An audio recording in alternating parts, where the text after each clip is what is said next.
Vamos fazer a apresentação da disciplina Eletrônica 2. Aqui, primeiro eu vou fazer uma apresentação pessoal, um plano da disciplina, vou falar da distribuição de pontos, do grupo de WhatsApp e das videoaulas. A maior parte do conteúdo em amplificadores, então ele vai desde amplificadores diferenciais, diferentes configurações de amplificadores, tudo que é amplificador. Vocês usam muito amplificador em circuitos, por exemplo, em projetos que vocês fazem para o TCC. Vira e mexe tem alguém usando para pegar algum sinal de algum sensor, por exemplo, para passar para alguma placa de Arduino, para alguma placa de PIC, alguma placa de algum dispositivo que ele vai controlar. Então, tem muita aplicação. E essa disciplina é dividida nessa parte de amplificadores e na parte também que fala de introdução à eletrônica de potência, que é inclusive a parte que eu vou começar o curso, né? Então, aí a gente faz uma introdução à eletrônica de potência, então o tempo que eu tenho mais ou menos é 1/3 do semestre, para dar uma noção para vocês do que é eletrônica de potência. A eletrônica de potência é muito vasta. Se eu fosse falar, por exemplo, se a gente for falar, assim, dar um bom conteúdo de eletrônica de potência, demoraria uma disciplina, às vezes até duas, né? Porque, vou dar um exemplo, conversão eletromecânica de energia, eu falo de eletrônica de potência para caramba. A gente tem uma optativa aqui de eletrônica de potência, ainda não dá para ver tudo. Se você for na pós-graduação, você tem lá facilmente 10 disciplinas na área de eletrônica de potência, cada uma focando alguma coisa. Então, a primeira parte eu vou gastar aí em torno de 20 horas, 1/3 da disciplina em eletrônica de potência, né? A gente vai ver aí os tipos de componentes, né, diodos, transistores, tiristores e retificadores, e os tipos de aplicação para conversor, controladores de tensão, choppers, inversores, cicloconversores e algumas outras aplicações. Em amplificadores operacionais, eu vou dividir essa parte em outros 2 conteúdos. Então, a nossa disciplina vai estar dividida em 3 partes, de 20 horas. A primeira foi eletrônica de potência, a segunda vai ser a introdução a amplificadores operacionais. Então, eu vou falar de como que funcionam os amplificadores operacionais, quais são suas limitações, quais são os tipos de circuito que a gente utiliza, os mais básicos. Depois, vou falar do que tem na estrutura interna dele, né? E aí eu vou falar de um circuitinho que chama amplificador par diferencial. Vou mostrar mais ou menos como é que ele funciona. Isso aqui, inclusive, eu costumava levar para a prática, só que ele é bem difícil de montar, ele é bem capetinha mesmo, esse circuito. Ele é aqueles circuitos que, se você tiver uma diferença qualquer assim, entre um componente e outro, você não consegue montar. Mas ele ajuda a entender o que tem dentro do bloquinho lá do amplificador operacional, para o cara não ficar achando que aquele bloquinho, assim, igual um aluno uma vez falou para mim, esse bloquinho é do capeta, né, professor? Porque é um bloquinho assim que faz umas coisas que você não espera que um circuito eletrônico faça, e ele é um triângulo e você não sabe o que tem dentro. Então você tem que saber o que tem dentro para você saber mexer com ele. Alguém aqui já precisou de usar amplificador operacional? Ou já fez no técnico? Ou já mexeu no técnico? Mas provavelmente vocês vão precisar. E também a gente vai ver uma parte teórica que fala sobre realimentação, né, em circuitos eletrônicos. É aplicado tanto a eletrônica 2 quanto a eletrônica 1. A eletrônica 1 também seria usado isso. É a parte que você fala assim, realimentação é você conseguir fazer o seu circuito funcionar da forma que ele é, através de medições que você faz nele próprio, né, e utiliza essa medição. Filtros, né, para quem a gente vai ver filtros de primeira ordem, tipos diferentes de filtros, que é Butterworth, Chebyshev. Vamos ver filtros de primeira ordem, filtros de segunda ordem. Vamos ver alguns outros tipos de circuitos que a gente consegue montar com filtro.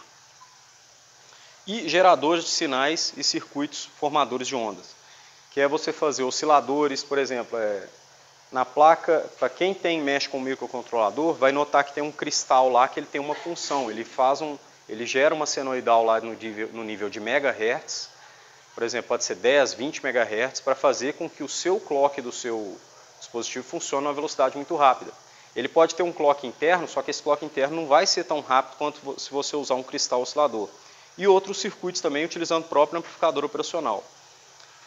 Essas 2 partes aqui, filtros, essas 3, né, realimentação, filtros e geradores de sinais, vai ser a terceira parte. Então a gente vai ver aqui primeiro uma prova com eletrônica de potência, uma prova com amplificadores operacionais e amplificadores par diferencial, ou seja, os conceitos básicos de amplificadores operacionais e o que tem dentro do amplificador operacional. Uma prova com realimentação, que é teoria pra caramba. Isso aqui nem chega a gente nem chega a colocar em laboratório, porque se a gente for colocar em laboratório, a gente repete práticas que a gente já fez. A gente usa realimentação sem saber que está usando.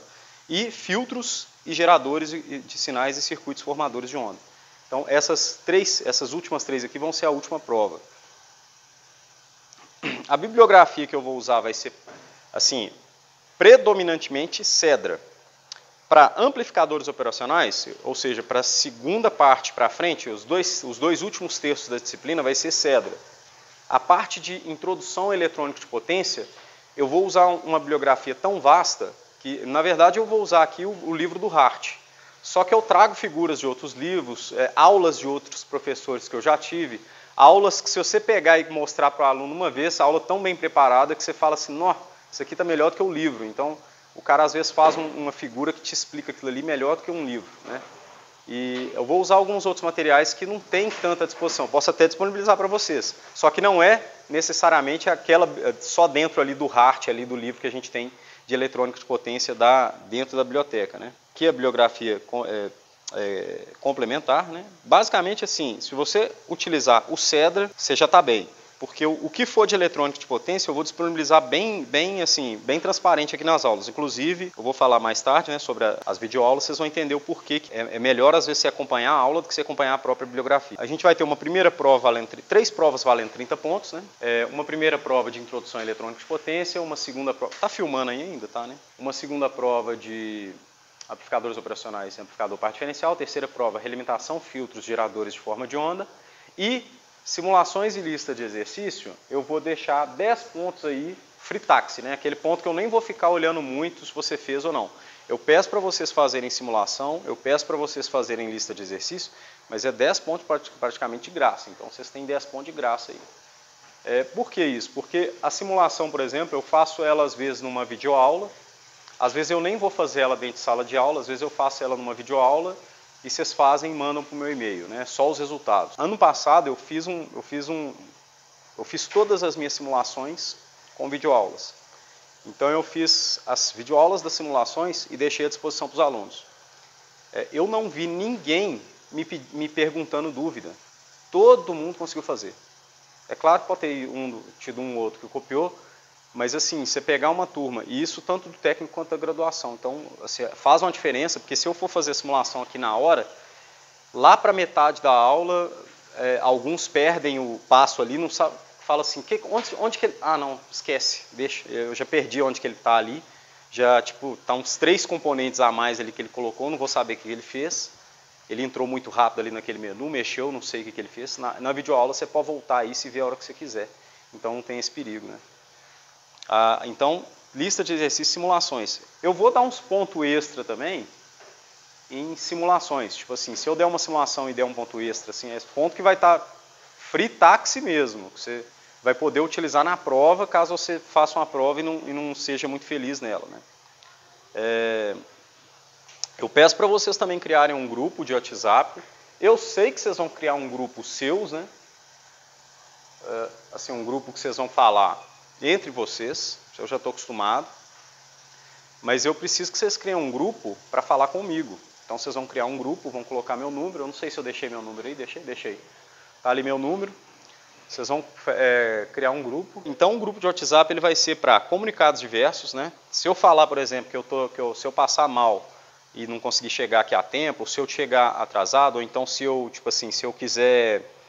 colocar uma videoaula lá e falar assim, olha, está disponível lá para vocês já, qualquer coisa que eu colocar, eu disponibilizo lá. Compartilhamento das videoaulas, né, que eu já falei. Esclarecimento de dúvidas, então, se vocês tiverem dúvidas a fazer,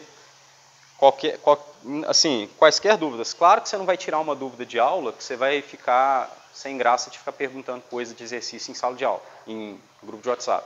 Mas dúvidas que vocês vão ter, assim, ó, professor, que dia que vai ser a prova mesmo? Professor, não sei o que tal. Professor, dá para adiar a prova? Aqui mesmo eu falo, né, agendamento de atendimento presencial. Agendamento de atendimento presencial também. Se você quiser conversar comigo em particular, lá na minha sala, manda um zap para saber onde que eu estou. E não ficar assim, aquela coisa de, professor, não te achei aqui.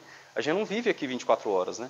Então, agendamento de atendimento presencial, reajuste da data de provas, direto os alunos vêm falar isso comigo, por quê? Porque surgem 2 ou 3 provas de outras disciplinas cabeludas, na mesma semana que eu estou dando a minha prova lá. E isso quando eu mesmo assim, mesmo eu colocando minha prova com antecedência. Então eu não vou submeter vocês a um estresse desse nível, eu não vou querer submeter vocês. Então eu deixo a negociação de vocês desde que a gente não fique empurrando as datas lá para o finalzinho. A gente tem que, por exemplo, fazer em 1/3 do semestre, nem que seja assim, no começo da outra matéria já, a prova da primeira. Então, a prova da segunda também, que seja no começo da outra matéria. O ideal é eu terminar a prova e começar a matéria. Só que isso vai acontecer, então já deixo claro para vocês, se vocês quiserem agendar isso, é bom que vocês fazem até uma votação. Então, não fica aquela coisa, se eu agendar uma data e o pessoal, não, vamos votar aqui então para ver se... Na verdade, eu peço até que vocês façam isso, porque pode ser que algum aluno fale assim, professor, você mudou a data sem me confirmar. Então eu preciso, na verdade, da confirmação de todos vocês, que vocês todos estão precisando de agendar aquela prova para o dia tal. Então vocês mesmos podem resolver isso. Nada melhor que vocês, porque ninguém melhor que vocês para olhar as datas das provas, porque, por exemplo, o Walter ou o Luiz vai colocar uma prova na mesma semana, um tipo na terça, o outro na quinta. E se eu colocar uma prova na quarta, ela vai sair muito prejudicada. A da quinta, principalmente, vai sair muito prejudicada. Então eu entendo como é que isso funciona. Vocês sintam a vontade para fazer esse tipo de proposta. Só o melhor é vocês fazerem tão quanto vocês saibam, né? E propostas diversas, tanto por parte de vocês quanto por parte minha. Por exemplo, se vocês quiserem fazer, se vocês tiverem alguma ideia de fazer um outro tipo de atividade, porque eu só não proponho trabalhos para se fazer, porque trabalho às vezes gera mais ou menos a questão seguinte. Se um aluno faz um trabalho que não sai muito bem, ele mesmo assim ele tem a convicção de que ele tem que tirar total naquele trabalho. Então, às vezes, ele errou coisa grave e fica difícil da gente corrigir isso. Porque um trabalho ele não tem questões divididas igual da prova. Eu não acho que a prova, sim, ela pode ser o melhor para avaliar um conhecimento que você adquiriu em pouco tempo. O trabalho, ele constrói conhecimento. Você constrói o seu conhecimento através da síntese de um trabalho. Então, se você fizer um trabalho, você pode ter certeza que vai aprender muito mais. Por que eu não dou trabalho? Porque eu acho difícil de corrigir. Porque se eu tirar ponto, o aluno vai ter várias justificativas para falar o porquê, vai ser uma briga entre eu e ele, por que eu tirei ponto em cima daquilo. Então, isso é muito difícil, isso é muito estressante, tanto para mim quanto para vocês. Na prova, é estressante também, mas pelo menos tem um lado assim, ó, você errou isso aqui, você errou isso aqui, você errou isso aqui. Quer fazer trabalho? Eu não tenho problema nenhum, mas tem que ser uma como é que fala? A princípio é prova, se for de como é que chama? De acordo geral, eu até dou um trabalho, mas vocês têm que entender que a minha correção, vocês respeitem ela e tá a fim de ver outra opinião, não tem problema nenhum em fazer requerimento de revisão de prova. Isso é uma coisa normal, a gente entende isso como uma forma até de falar assim, olha, vê se eu estou errando, porque eu também tenho que ser avaliado nisso. Eu também tenho que saber se eu estou pesando a mão, se eu estou corrigindo da forma certa. Quem sou eu para falar que eu sou, como é que fala? Que a minha opinião tipo assim, é um voto de Minerva em cima disso, é uma coisa que é irrefutável. Não, ela pode ser refutada e é muito legal, às vezes, quando um professor fala assim, olha, digamos, isso aqui está certo, isso aqui está errado, isso aqui está certo, isso aqui está... Você vê pelo menos a porcentagem do tanto que você está certo, porque os professores, eu já vi revisões de prova aqui acontecer, de professor pegar e falar assim, não, isso aqui está errado, isso aqui, e o cara pega e vê a porcentagem, independente se dá ponto para o aluno ou se dá razão para o professor, retirado o ponto, resolve a situação.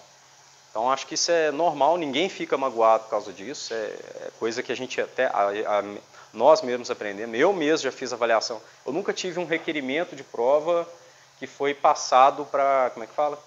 Que foi refutado por algum outro professor. Eu mesmo, mas eu já tive revisões, já teve provas que eu falei assim, olha, essa prova desse professor está errada, eu falei isso, e eu fiz uma avaliação rápida, assim, com base na própria, eu pendi para o lado do aluno, então para mim eu falei assim, dá total para esse cara. E o outro professor pegou e falou assim, não, aqui ó, vou te mostrar. E ele olhou tudo e falou assim, não, tantos por cento o aluno, né? Aí tipo assim, deu uma diferença de 1 ponto o aluno. Mas foi legal, eu falei assim, não, foi bom para eu não ficar aquela coisa assim, né? O professor errou uma coisa anula a prova, não pode ser assim, né? Canal no YouTube, eu vou disponibilizar um canal no YouTube com as aulas que a gente está fazendo aqui agora. Vão ser 2 tipos de aulas que vão ser editadas. Então eu vou tirar todas as partes feias que a gente viu aqui agora, todas as partes chatas, todos os, né, aquela coisa que me irrita, vocês têm noção. Eu reconheço até na hora de editar, eu reconheço os trechos assim de áudio, que eu falo, essa desgraça aqui é um R, sabe? Então, os vícios, né, de linguagem, deixa ela também mais dinâmica. Então, fácil, essa aula aqui pode ficar com 15 minutos, coisa desse tipo. E aulas do tipo de exercício. As aulas do tipo de exercício vai ser só isso aqui, ó. Vou botar o celular para filmar, vou fazer os exercícios. Cada exercício vai ser uma aulinha, em torno de 10 a 15 minutos. E é importante que vocês saibam como que vão funcionar esses 2 tipos de aula diferentes. Por que elas são diferentes? Porque na aula aqui de hoje, na aula, por exemplo, de hoje, vocês podem perguntar qualquer coisa que eu vou falar e é bom que agrega a aula, né? Eu consigo falar mais informação que às vezes estava faltando.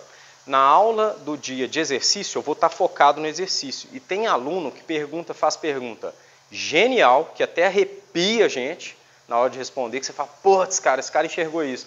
Aí você gasta 40 minutos para fazer um exercício porque você viajou ali no meio da pergunta do cara. Então, às vezes você fala até de outros assuntos. Então, essas aulas, a gente tem que tomar um cuidado seguinte, ó. Se eu trazer aqui 2 ou 3 exercícios para fazer durante uma aula, na hora que eu liguei a câmera, concentre-se em fazer perguntas a respeito do exercício. Então, se você falou assim, Cláudio, volta aí que eu não entendi de onde você tirou essa conta. Não tem problema, você pode fazer isso. O que eu não aconselho que vocês fazem, é falar assim, pessoal, um dia eu estava lá no, não sei o que, aí eu vi um negócio funcionando, aí isso vai fazer eu viajar, vai fazer eu sair do exercício e o exercício vai ficar com 40 minutos. Você vai custar a fazer esse exercício, nem colocando com velocidade 2, você vai conseguir resolver ele. Entendeu? E já teve caso de aluno assim, que ele me falou esse feedback, eu falei assim, não, ainda bem que você me falou agora. Foi ano passado, o cara falou assim, que cada exercício estava ficando com meia hora, 40 minutos.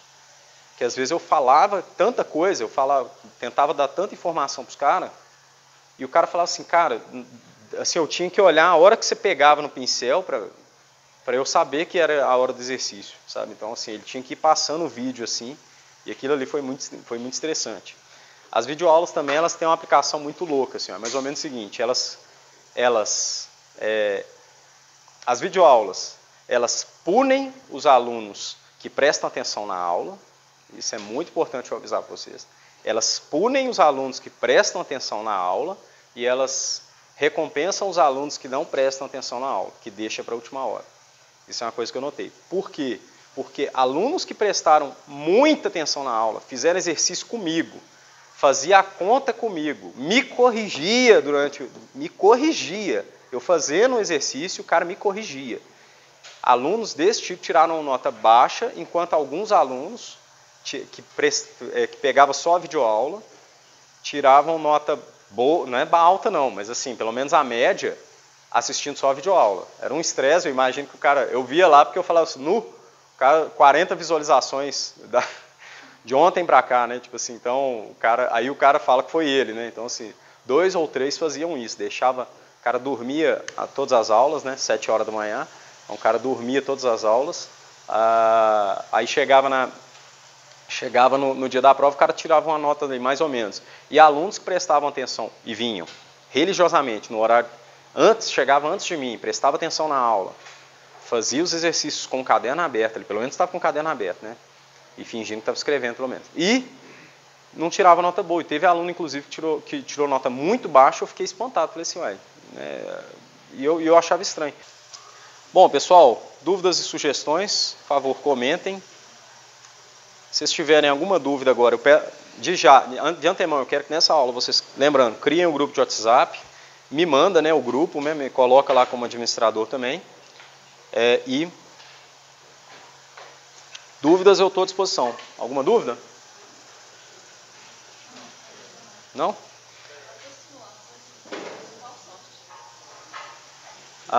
Desculpe o seu nome? Marcela. Marcela fez uma pergunta boa. Eu vou usar 2 tipos de software. Eu vou usar um software que chama... Para quem aqui tem Linux, eu vou usar um que chama Python Power Electronics, que é de graça. Ele é uma desgraça, ele é de graça e ele também é uma desgraça para você simular e para você instalar. Mas eu vou fazer umas videoaulas que vai deixar ele bem dinâmico. E eu vou usar também o PSIM para o Windows, né? Então, para quem tem Windows, eu vou usar PSIM. Para quem tem Linux, eu vou usar... É porque eu realmente não consegui instalar como é que chama? O PSIM no Linux. E eu fiquei com vontade de ter uma outra ferramenta no Linux para simular. Essa ferramenta ela é interessante, só que ela é bem limitada. Mas ela é interessante. Dá para fazer simulações, várias simulações que a gente precisa fazer. Listas de exercícios. A lista de exercícios vai ser o seguinte, vai ser antes da prova, né, ou no dia da prova, ou até meia-noite, tanto faz, vocês me mandam uma lista de exercício que vocês fizeram. Qual que é a lista de exercício?